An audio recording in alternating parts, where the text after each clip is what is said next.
Now, before we finally dive into the JavaScript refresher, or optionally, in case you skipped that, into the Node.js basics, let me dive into two different ways of executing your Node code.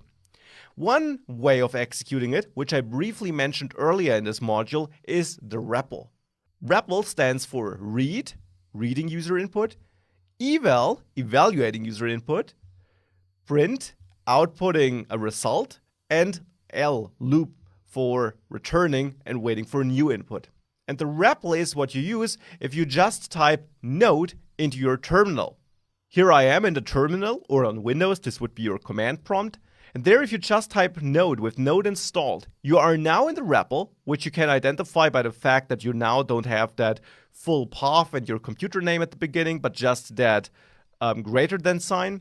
And there you can execute node commands like console log, 2+2, or also writing, interacting with files. You can import the file system there, just as we did it previously in our file.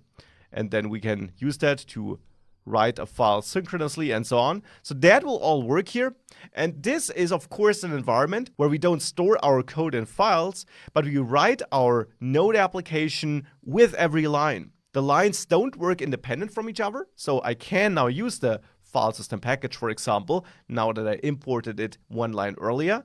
But once I quit out of this process with Control-C, I'm done. This is not saved anywhere. This is not a file I can execute again, and this therefore is a great playground.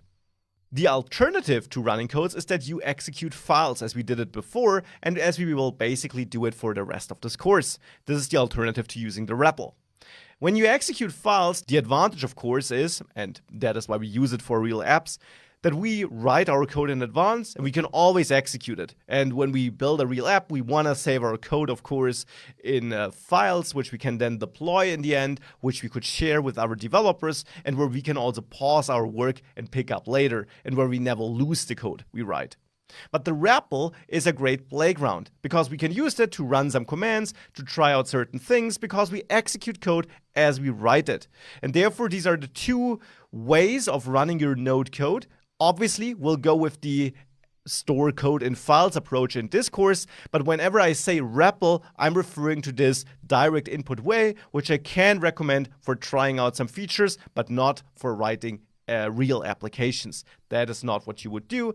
I just wanted to get these two ways out of the way. We'll focus on the left one here. And with that, let's dive into writing some code with the next modules.